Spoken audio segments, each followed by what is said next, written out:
ओम ध्याये सदा सवितृमण्डल मध्यवर्ती नारायण सरसिजा सन सन्नभिष्टि केयूरवांगनकर कुंडल किरीटी हारय हिरण्यमय वपुर गत शंख चक्र। नमस्कार, स्वागत है आपका आचार्य वाणी में। मैं वृश्चिक राशि, नमस्कार, स्वागत है आपका आचार्य वाणी में। मैं आचार्य डॉक्टर विक्रमादित्य आपके साथ हूं और आज का विषय हमारा है कि वृश्चिक राशि वालों के लिए अप्रैल के मध्यकाल में ग्रहों का योगायोग क्या बनता दिखाई दे रहा है। देखिए, वृश्चिक राशि के अंतर्गत यदि हम बात करें तो अप्रैल के मध्य में ग्रहों का परिवर्तन का जो योग है उसको आपको समझना चाहिए।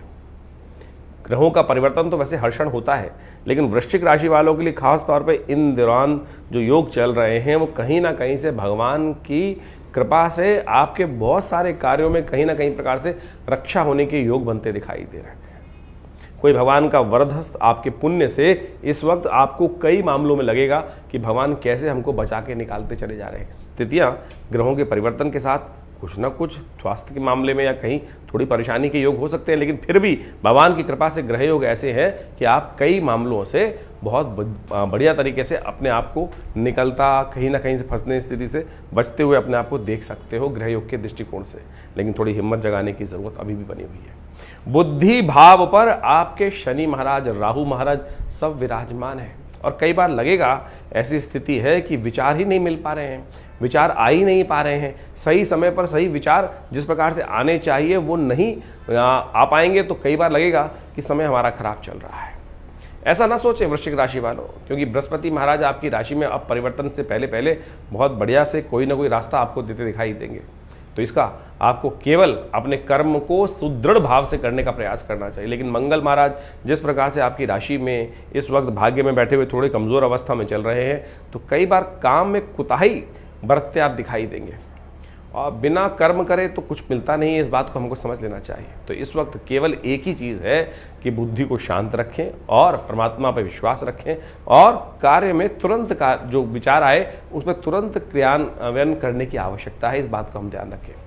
बच्चों के लिए खास तौर पर ध्यान रखिएगा कि थोड़े बच्चे जो है आपके ग्रह जो है बच्चों पर थोड़ी भारी पड़ते दिखाई दे रहे हैं। इस वक्त उनके स्वास्थ्य के मामले में थोड़ा ध्यान रखने की जरूरत है। व्यवसाय के दृष्टिकोण से कहीं ना कहीं प्रकार से रास्ते मिलते दिखाई देंगे। प्रमोशन इत्यादि के कार्य में कुछ ना कुछ अच्छा नया इंप्रूवमेंट होने के योग बनते दिखाई दे रहे हैं। लेकिन स्वास्थ्य के मामले में थोड़ा सा ग्रह हल्का होता दिखाई दे रहा है, तो विशेष तौर पर शारीरिक तौर पर थोड़ा श्रम कम होता दिखाई देगा। थोड़ी सा आलस ज़्यादा परेशान कर सकता है। मस्कुलर वीकनेस की समस्याएं थोड़ी ज़्यादा परेशान कर सकती हैं। तो उन सब मामले में किस प्रकार से कौन से दिन कौन से ग्रह का उपचार करना है, किस प्रकार से करना है, वो भी आप समझ लें। सबसे पहले बात कर लेते हैं 11 तारीख की। 11 अप्रैल शुक्रवार का दिन है और उस दिन चतुर्दशी तिथि है और उस दिन ग्रह नक्षत्रों के दृष्टिकोण से आपके ग्रह योग जो हमें बनते दिखाई दे रहे हैं वो कहीं ना कहीं लाभ के स्वर्ग ग्रह बोलते दिखाई दे रहे हैं। कहीं ना कहीं से आपके विचारों से, कहीं ना कहीं आपके कर्म से बहुत सारी स्थिति ऐसी बन सकती है कि ये 2-3 दिन 11, 12, 13 तारीख जो है ये आपके लिए कई मामलों में कुछ रास्ते लाभ के अवश्य बनाते दिखाई देंगे। तो इसलिए आप जहां थोड़ा सा विचार मन में आ रहा है उस पर तुरंत कार्य कर लें, डिले मत कीजिएगा। बस इस बात का ध्यान रख लें तो सबसे अच्छा है। इस दिन बुध महाराज जो हैं वो उत्तरा भाद्रपद नक्षत्र में जाते दिखाई दे रहे हैं और ये शनि का नक्षत्र है और इस शनि के नक्षत्र में बैठे हुए बुध जो है वही बुद्धि का भाव। मैंने कहा, हमने आपको समझाने का प्रयास किया कि बुद्धि में जो विचार आ रहे हैं तुरंत उनको कार्य करने का प्रयास करें, लगातार नेगेटिव विचार न लाएं। तो इस बात का ध्यान रखेंगे। तो मैंने सबसे पहले आपको समझाने का प्रयास किया कि भगवान की कृपा से आपके कार्यों में लाभ होने के योग हैं। तो फिर क्या दिक्कत है, जब भगवान साथ हैं तो सुदृढ़ भाव से लग जाएं। आपके लिए परिवर्तन का योग बनता दिखाई देगा। बृहस्पति पूरी तरह से लाभ और चंद्रमा की दृष्टि योग से आपके लिए कहीं ना कहीं लाभ के योग बनते दिखाई दे रहे हैं। वहीं 12 तारीख की यदि हम बात करें तो शनिवार का अवसर है और साथ साथ पूर्णिमा की तिथि है उस दिन। और सबसे बढ़िया बात क्या है, उस दिन हनुमान जयंती है और हनुमान जी प्रत्यक्ष देवता है।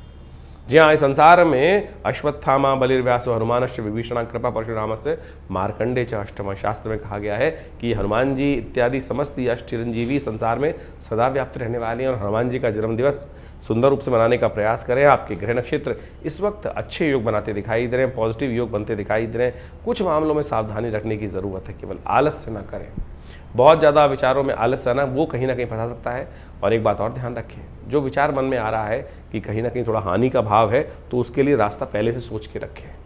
यहाँ ग्रह नक्षत्र इन दिनों ऐसे चल रहे हैं कि कहीं ना कहीं किसी मामलों में थोड़ा सा बचने का रास्ता एक अवश्य आपको बैकडोर हमेशा खोल के रखना चाहिए। इस बात का ध्यान रखते हुए कार्य करेंगे तो अच्छा रहेगा। शनिवार है, कोशिश ये करें, शनि महाराज आपकी बुद्धि में विराजमान है तो हनुमान जी का सहारा लीजिए। कोशिश करें सवा मनी का भोग लगाएं हनुमान जी को। और विवेकानंद योगाश्रम में इस दिन तो सुंदर हनुमान चालीसा का, सुंदर कांड का, हनुमान जी को स्वर्ण का चोला चढ़ाने की सुंदर व्यवस्था है। आप भी इस कार्यक्रम में सम्मिलित हो सकते हैं, अपने नाम से सुंदर कांड करा सकते हैं। उसके लिए संपूर्ण व्यवस्थाएं बताई गई हैं। फ़ोन नंबर पर संपर्क साध कर आप स्वयं जुड़ सकते हैं विवेकानंद योगाश्रम में। जो शाम को कार्यक्रम रहेगा, भंडारा रहेगा शाम को 5 बजे से लेकर रात्रि में 11 बजे तक सुंदर कार्यक्रम है। आइए, स्वागत रहेगा आपका। 13 तारीख का दिन रविवार का दिन है और बहुत महत्वपूर्ण दिवस है ये। इस दिन कई ग्रहों का परिवर्तन का योग बनता दिखाई दे रहा है। इस दिन जो ग्रह परिवर्तन हो रहे हैं वो आपके लिए बहुत महत्वपूर्ण है, आपको समझ लेना चाहिए। इस दिन संक्रांति का योग है और साथ साथ ग्रह परिवर्तन की तरफ जा रहे हैं। सूर्य, शुक्र, चंद्रमा, ये सब कहीं ना कहीं परिवर्तन का प्रभाव आपके जीवन में उत्पन्न करते दिखाई देंगे। सबसे पहले हम बात कर लेते हैं जो 1 तारीख, उस दिन जो प्रतिपदा तिथि है, वैशाख मास की प्रतिपदा तिथि पड़ रही है और उस दिन सूर्य संक्रांति का योग बना रहे हैं। तो ग्रह योग के अनुसार से वृश्चिक राशि वालों के लिए बड़ा महत्वपूर्ण योग है। सूर्य परिवर्तन के लिए आपके बुद्धि भाव से निकलकर उच्च के हो जाएंगे और उच्च के सूर्य पूर्ण ताकत में होते हैं और यहाँ शत्रु वाले भाव में जाएंगे। तो ऐसे में कई मामलों में आपके लिए बड़ा महत्वपूर्ण योग बनता दिखाई देगा। शत्रुओं पर विजय प्राप्त करने के योग आपके लिए बन सकते हैं। बहुत अच्छे से आगे बढ़ने के योग आपके लिए बनते दिखाई देंगे और ऐसे में थोड़ा सा बस स्वास्थ्य का ध्यान रखने की ज़रूरत है। थोड़ा सा अननेसेसरी जैसे कहा था ना, शरीर में थोड़ा कमजोरी इत्यादि इन दौरान आपको परेशान कर सकती है। ध्यान रखिएगा इस पूरा महीना, क्योंकि सूर्य का परिवर्तन पूरे महीने के लिए होता है और ऐसे में सूर्य आपकी राशि के दृष्टिकोण से कई मामलों में थोड़ा सा शारीरिक तौर पर दौर्बल्य उपस्थित करते दिखाई देंगे। हाँ, शत्रु पक्ष पर थोड़ा सा, क्योंकि उच्च के हो जाएंगे तो वो कहीं ना कहीं विजय प्राप्त करने का योग बना सकते हैं। उन पर कहीं ना कहीं आपके जो कार्य आप सही टाइम पे कर लें तो बहुत बढ़िया सा उसमें उन्नति का योग दिखाई देंगे। इसके साथ साथ इसी दिन शुक्र भी मार्गी होने के योग बना रहे हैं और शुक्र का मार्गी होना आपके लिए कहीं ना कहीं व्यावसायिक दृष्टिकोण से और साथ साथ यदि हम कहें बुद्धि के दृष्टिकोण से और साथ साथ लोगों के सपोर्ट के दृष्टिकोण से, भाग्य के सपोर्ट के दृष्टिकोण से कहीं ना कहीं वो आपके लिए पॉजिटिव बनता दिखाई दे रहा है। और ये शुक्र का मार्गी होना के साथ साथ इस दिन हृदय नाम का योग बनेगा। कहा जाता है संक्रांति हो, रविवार हो और वैशाख का महीना आरंभ हो रहा हो तो इस दिन हृदय नाम का योग बनता है। और कहा जाता है इस दिन ग्रहों का उपचार करने के लिए सबसे सुंदर योग होता है।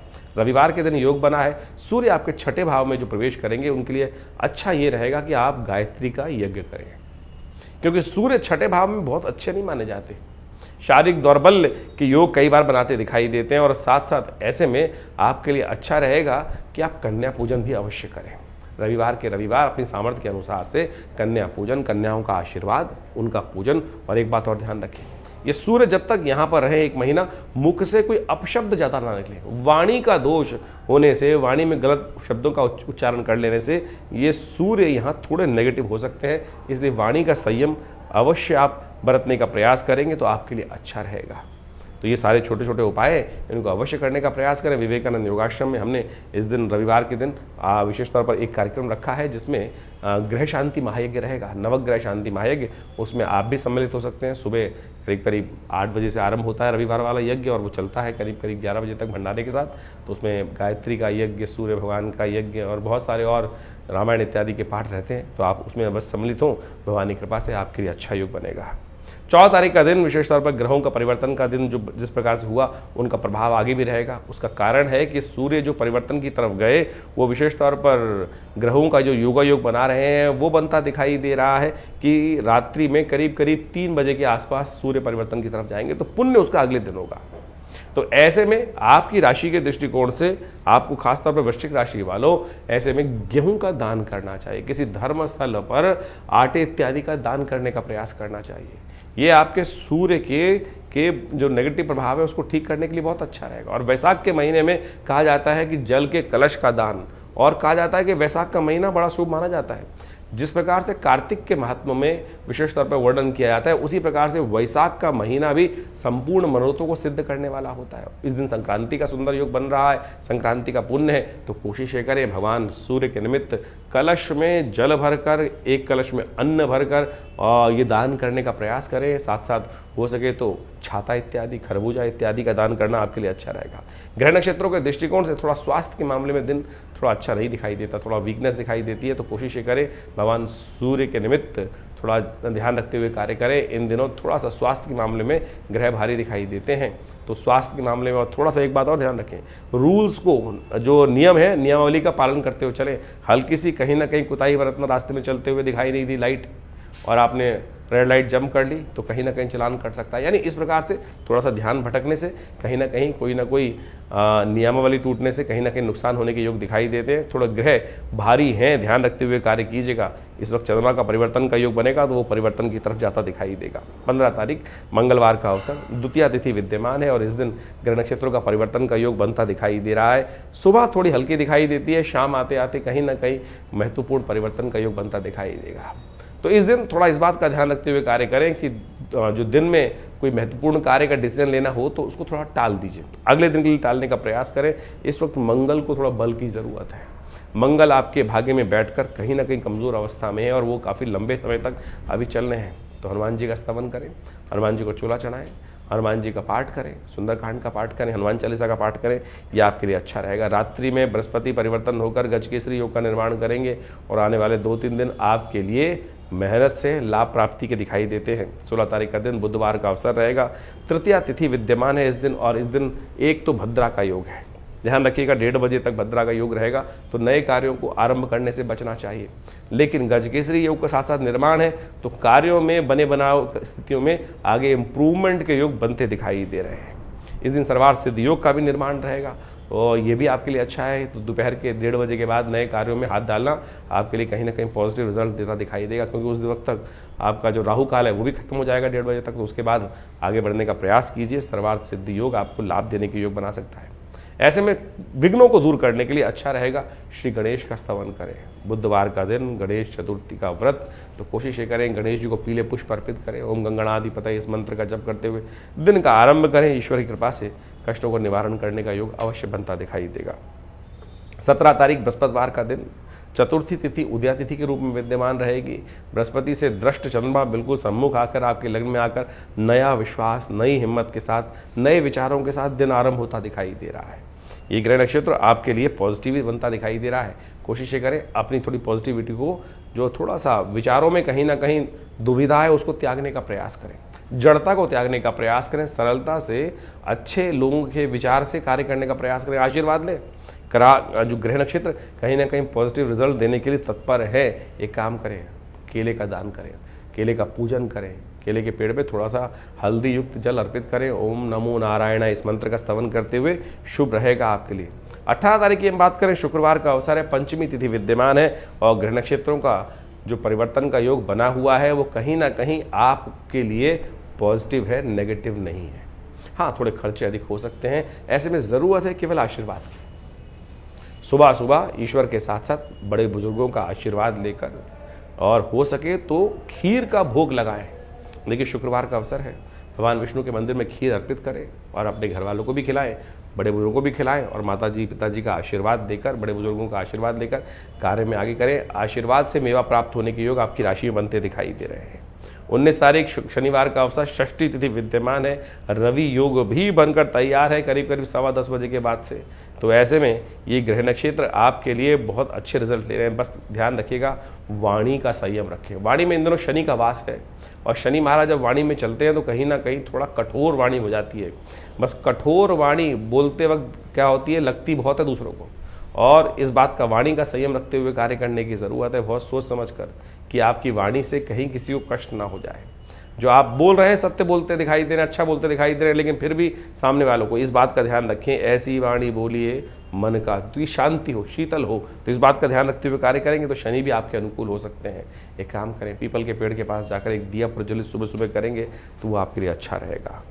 20 तारीख का दिन शनिवार का अवसर, रविवार का अवसर है और इस दिन सप्तमी तिथि विद्यमान है और इस दिन ग्रहों का परिवर्तन का योग बनता दिखाई दे रहा है।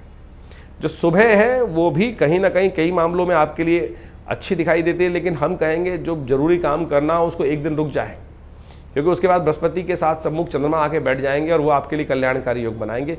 इस दिन मेहनत करें प्रॉपरली, लेकिन फिर भी इंतजार करें समय परिवर्तन करने का।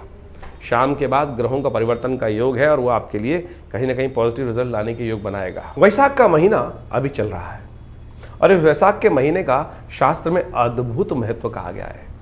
इस महीने को जिस प्रकार से कार्तिक का महात्म शास्त्र में बताया गया है, उसी प्रकार से इस महीने का भी माधव का महीना माना जाता है। भगवान विष्णु की सुंदर उपासना करने का वैसे ये सब सुंदर अवसर कहा जाता है। कहा जाता है कि इस महीने में जितना दान पुण्य इत्यादि किया जाए, स्नान किया जाए, वैशाख के स्नान का भी बड़ा अद्भुत महत्व शास्त्र में वर्णित है।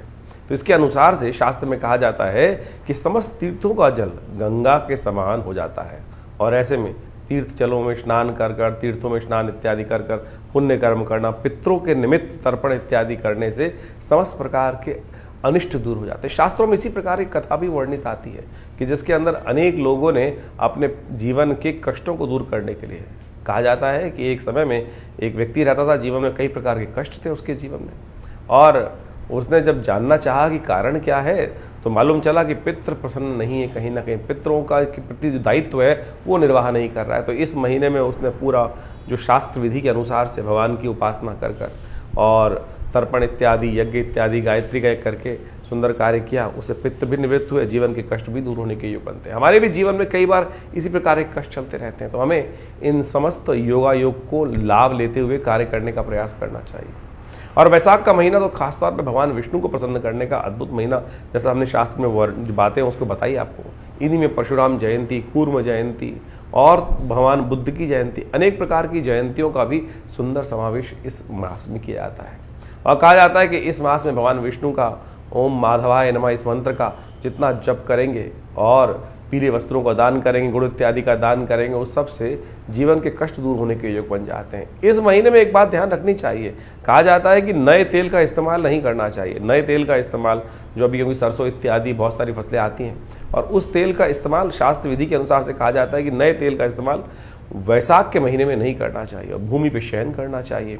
और जितना हो सके एक दिन एक समय में भोजन आहार लेते हुए अपने पितरों के तर्पण इत्यादि कष्ट जीवन से निवृत्त करने के लिए भगवान विष्णु के ओम नमो नारायणाय इति मंत्र जप करते हुए कार्य करने का प्रयास करना चाहिए। इन दिनों ग्रहों का योगायोग भी बड़ा विचित्र बना हुआ है। चतुर्ग्रही योग लगातार चल रहा है। सूर्य परिवर्तित हो जाएंगे मास के मध्यकाल में, उसके बाद फिर चतुर्ग्रही योग, पहले 5 ग्रही योग चल रहा है, फिर चतुर्ग्रही योग बनकर चलेगा। ये चतुर्ग्रही योग बड़ा प्रलंकार योग माना जाता है। इसके कारण से देखा जाता है कि कई बार प्रकृति में अप्रत्यक्ष घटनाएं घटती हैं, रोष बढ़ जाता है। और इस वक्त शनि के साथ राहु और बुध और शुक्र की युति जिस प्रकार से चल रही है, नीति कुनीति के मार्ग लगातार चल रहे हैं। और आप देख ही रहे हैं कि पूरे विश्व में कहीं ना कहीं हर कोने में, चाहे भारत हो चाहे विदेश में, कहीं ना कहीं उठापटक के योग लगातार चल रहे हैं। और ऐसे में ये स्थितियाँ थोड़ी कहीं विकट हो जाए, कोई जरूर ऐसा योग बन रहा है कि विकटता की तरफ स्थिति जा सकती है। तो ऐसे में विशेष तौर पर ध्यान रखते हुए कार्य करना चाहिए। इन दिनों लगातार काफ़ी वर्षों से आप देखें ये स्थिति चल रही है। कारण क्या है? कारण है उसका एक और, यदि इस्लाम के अनुसार से देखा जाए, ज्योतिष हर चीज़ को कालगणना के अनुसार से देखती है। हजरी संवत के अनुसार से 14वीं सदी चल रही है और 14वीं सदी जो वर्णन किया जाता है कि वो एक धर्म एक पंथ के लिए बहुत ज़्यादा हानिकारक है। और कहा जाता है कि जितना इस वक्त आघात लगातार कुरीतियों पर हो रहा है, शायद उससे पहले कभी नहीं हुआ। इससे ज़्यादा यदि आप लगातार देखें कि एक पंथ की, विशेष धर्म की जो कुरीतियाँ हैं उसके ऊपर लगातार आघात चल रहा है। और इसी कारण से वहाँ पर पूरे विश्व में लगातार जो स्थिति बनी हुई है, अशांति की स्थिति, ये भी एक कारण है। और साथ साथ हमारे यहाँ कालगणना के अनुसार से बीसी कही जाती है। ये दौरान रुद्र की बीसी चल रही है और 20-20 वर्षों की गणनाएं की जाती है और साथ साथ हजरी संवत का अंतिम काल चल रहा है। तो ये कहीं ना कहीं विश्व को अशांति की तरफ ले जाता हुआ माहौल बनता दिखाई दे रहा है। ऐसे में विशेष तौर पर हमको ध्यान रखना चाहिए। और इस वर्ष 2082 का जो हम कालगणना आपको कुछ दिन बताई, संवत 2082 जो आरंभ हुआ, बहुत सारे लोगों को इस बारे में भ्रांति हो जाती है कि साल 2082 नहीं है साहब, संवत 2082 की बात करें, विक्रम संवत 2082 जो भारतीय कालगणना का वर्ष है, जो सिद्धार्थी नाम से संवत आरंभ हुआ है, उसका राजा सूर्य है। और सूर्य जब राजा बन जाते हैं, मंत्री भी राजा पद सूर्य के पास है, तो कहा जाता है कि गर्मी का विकराल पर्व, अग्निकांडों का विशेष योग पूरे वर्ष बनता रहेगा। तो देखिए जब से ये वर्ष आरंभ हुआ है जगह जगह अग्नि की घटनाएं लगातार बढ़ती चली जा रही हैं। तो ऐसे में हमको थोड़ा सा ध्यान रखते हुए कार्य करने का प्रयास करना चाहिए। योगायोग जिस प्रकार के बन रहे हैं वो कहीं ना कहीं नेगेटिव तरफ, अशुभता की तरफ ले जाते दिखाई दे रहे हैं। प्राकृतिक आपदाओं का ये चतुर्ग्रही योग है, प्राकृतिक आपदाओं का योग भी बोला जाता है। और जब से ये योग बना है देखें भारत के, विश्व के कितने कितने भागों में भूकंप, प्राकृतिक आपदाएं, बाढ़ इत्यादि के, तूफान इत्यादि के योग लगातार बनते दिखाई दे रहे हैं। सबसे बड़ा जो ये कुचक्र का योग जो है ये कहीं ना कहीं विश्व में अशांति की तरफ ग्रह योग बनाता दिखाई दे रहा है। तो ऐसे में आप अपने भाग्य को सुदृढ़ करने के लिए जो आपको ग्रह गणना हमने बताई उसके अनुसार चलने का प्रयास करेंगे तो बहुत अच्छा रहेगा। ग्रह गणना विशेष तौर पर समस्त कष्टों को निवारण करने की तरफ जाती है। देखिए काल, समय, जीवन जो है वो हमेशा परिवर्तन की तरफ जाता है। ऐसा कोई समय हो ही नहीं सकता कि जिसमें चीजें परिवर्तित ना हो, लेकिन परिवर्तन हमारे लिए शुभ हो जाए उसके लिए हमको कर्म करने की आवश्यकता है। जो हम कर्म करते हैं उससे हमारा भाग्य बनता है, और जो भाग्य हमें बनाने के लिए यदि कर्म अच्छा हो सकता है, समय खराब हो सकता है। ऐसे में जो अच्छे समय हैं उनको हमें ठीक करने के लिए विशेष तौर पर कई कार्यों को शुभ करने का प्रयास करना चाहिए। जो हमारे जीवन में भाग्य बनकर आया है, दुर्भाग्य बनकर आया है, वो हमारे कर्म से ही बना है। दुष्कर्म यदि अभी भी होंगे तो वो दुर्भाग्य को और बढ़ाने का प्रयास करेगा, और यदि शुभ कर्म होंगे तो आप मान के चले वो दुष्कर्मों को काटकर सौभाग्य का कहीं ना कहीं उदय करने के योग बना सकता है। तो इसलिए शास्त्र में जो कथाएं हैं वो हमको इस बात से अवगत कराती है कि हमको अपने जीवन में शुभ लगातार करने का प्रयास करना चाहिए और लोगों को शुभ करने की तरफ प्रेरित भी करना चाहिए। यज्ञ इत्यादि, धर्म इत्यादि कार्य की तरफ कई बार क्या होता है कि एक बात समझे कि अगर हमने किसी व्यक्ति को गलत कार्य की तरफ प्रेरित कर दिया तो ये समझे उसके द्वारा कोई गलत कार्य किया गया, उसका कहीं ना कहीं उसका प्रभाव हम पर भी होगा। इसको प्रैक्टिकल समझ सकते हैं। अगर आपने कोई षड्यंत्र रचा है और वो षड्यंत्र जब पकड़ा गया, वो व्यक्ति उस षड्यंत्र में आप भी इन्वॉल्व थे, तो सरकार आपको भी पकड़ेगी। तो ऐसे ही समझे कर्म का, भाग्य का लेखा जोखा जो है उस परमात्मा तत्व से तो कभी छूट नहीं सकता। संसार में तो बहुत सारी चीजें छुप जाती हैं, लेकिन उस परमात्मा के प्रति, प्रकृति के प्रति तो किया गया कर्म कभी छुपता नहीं है। उसका तो लेखा जोखा उस धर्मराज के पास जाकर जुड़ ही जाता है। तो इस बात को समझें, लाख छुपाए संसार से हम बातें, लेकिन उस परमात्मा तत्व से नहीं छुपा सकते, अंतःकरण से नहीं छुपा सकते हम। तो इस बात को हमको ध्यान रखना चाहिए कि मनसा वाचा कर्मणा, किसी ना किसी प्रकार से कर्मों को शुभ करने का हमको यथाउचित भाव से प्रयास करना चाहिए। ये सबसे ज़रूरी बात है। और हम लगातार अपने कर्मों को शुभ करने के लिए बहुत सारे, जो हमारी भारतीय संस्कृति में देखिए क्या क्या बताया गया है, हर रोज़ कोई ना कोई उत्सव। हमारे ऋषि मुनि मूर्ख नहीं थे, बहुत चतुर थे, बहुत चतुर थे। उन्होंने संसारिक समस्याओं को जोड़कर इन शुभ कर्मों के लिए शुभ योगों का निर्माण किया, शुभ उत्सवों का निर्माण किया। कि व्यक्ति पांचों उंगलियां बराबर नहीं है, किसी की श्रद्धा किसी में है, किसी की श्रद्धा कहीं है, किसी की श्रद्धा कहीं है, तो किसी ना किसी प्रकार से वो शुभ कर्म की तरफ प्रेरित होता रहेगा, शुभ कर्म की तरफ लगा रहेगा। देखिए पुरानी कहावत है, खाली दिमाग शैतान का। जो खाली समय होगा, कुछ नहीं होगा, तो क्या करेगा व्यक्ति? गलत कार्य की तरफ प्रेरित होगा। और आज ये उत्सव है, आज दिवाली है, आज होली है, आज सावन है, आज पूर्णिमा है, कल अमावस्या है। तो ये जब उत्सव आते रहते हैं तो कहीं ना कहीं व्यक्ति सद्मार्ग की तरफ, देखिए अपनी श्रुति को ऊर्ध्वगामी बनाने के लिए लाख प्रयास करने पड़ते हैं, लेकिन यदि छोड़ दोगे तो वो नीचे की तरफ ही जाएगी, अधोगामी ही बनेगी। तो इसलिए हमारे संत महात्माओं ने इतने सुंदर उत्सवों का निर्माण किया। और जब हम बात कर रहे थे वैशाख के महीने में, तो एक से एक बढ़िया सुंदर उत्सवों का योगा योग बनकर चल रहा है। संक्रांति तो हर महीने आती ही आती है, तो इसमें वैशाख के महीने में भगवान परशुराम जी की जयंती, अक्षय तृतीया, जिस दिन कर्म करेंगे तो शुभ ही होगा, तो अक्षय फल प्राप्ति के योग बनेंगे। अशुभ करोगे तो अशुभ का अक्षय फल प्राप्त होगा, और शुभ करोगे तो शुभ का अक्षय फल प्राप्त होने के योग बन सकते हैं। कूर्म जयंती, अनेक प्रकार के सुंदर योग इस समय बनकर तैयार होंगे। कोशिशें करें, बड़ी श्रद्धा के साथ भगवान का स्मरण करने का प्रयास करें। हम विवेकानंद योगाश्रम में इन समस्त समयों में अलग अलग प्रकार के यज्ञ इत्यादि, नवरात्र के यज्ञ, जैसे अभी महावीर जयंती, हनुमान जयंती आएगी, उस पर सुंदर और कार्य चलते रहेंगे। तो इन सब यज्ञों का, रविवार के दिन तो विशेष यज्ञ आश्रम पे रहता ही है, हर रोज नित्य प्रति 8 घंटे यज्ञ रहता है। आप भी इन यज्ञों में अपने आप को जोड़ सकते हैं और बहुत सारे शुभ कार्य। देखिए संसार में हम यज्ञ की तरफ प्रेरित क्यों करते हैं व्यक्ति को? क्योंकि हम दान करते हैं, पुण्य करते हैं, पता नहीं किसको दे रहे हैं, क्या वो क्या करेगा हमारे उस दान के, उस हमारे सहयोग का। तो इसलिए कोशिश करें हम भगवान के प्रति उस अन्न का समर्पण भगवान को ही करते हैं। द्रव्य यज्ञ जो है, जिसके अंदर आहुति दी अन्न इत्यादि की, चावल इत्यादि की, घी इत्यादि की, वो भगवान को ही समर्पित कर दी, तो वो अग्नि के माध्यम से उस देवता तक पहुंच जाती है। तो क्या होगा? सबसे शुभ कर्म। तो तेरा तुझको अर्पण क्या लागे मेरा। तो इस भाव को हमको ध्यान रखते हुए कार्य करने का प्रयास करना चाहिए। समय समय पर जो उत्सव रहते हैं उन सब के बारे में हम आपको अवगत कराते ही रहते हैं। तो आप भी जुड़िए संस्थान से, और हर रविवार को जो यज्ञ सामूहिक तौर पर यज्ञ होता है, वैसे तो नित्यपति यज्ञ होता है, रविवार वाले यज्ञ में सब लोग आकर उस यज्ञ में बैठ सकते हैं। सुबह 8 बजे से लेकर करीब करीब 11 बजे तक ये कार्यक्रम रहता है। माँ भगवती के दरबार में अपनी उपस्थिति दीजिए। माँ भगवती का जो सुंदर श्री विग्रह है उसके बारे में हमने कई बार आपको बताया है। ये 400-500 साल पुराना भगवती का दिव्य श्री विग्रह है जो हमारे आश्रम में विराजित है। माँ भगवती दुर्गा का दर्शन कर कर अपने जीवन में उनका कृपा, अपने जीवन में उनका आशीर्वाद लेने का प्रयास कीजिए, देखिएगा परिवर्तन होगा। जो लोग कहते हैं ना कि हमारा समय परिवर्तन की तरफ जाता ही नहीं, अरे परिवर्तन के लिए हम कर क्या रहे हैं? हम सपनों में संसार बुनने का प्रयास कर रहे हैं, विचारों में सपनों को बुनने का प्रयास कर रहे हैं। प्रत्यक्ष कर्म क्या कर रहे हैं? यदि प्रत्यक्ष कर्म सही रूप से करें, चाहे वो साधना हो, चाहे वो मंत्र जप हो, तो देखिएगा ऐसा हो नहीं सकता कि समय परिवर्तन की तरफ ना जाए। विचार शुभ रखते हुए हमको अपने आप को शुभ कर्म की तरफ प्रेरित करना चाहिए। यही कल्याण का मार्ग है।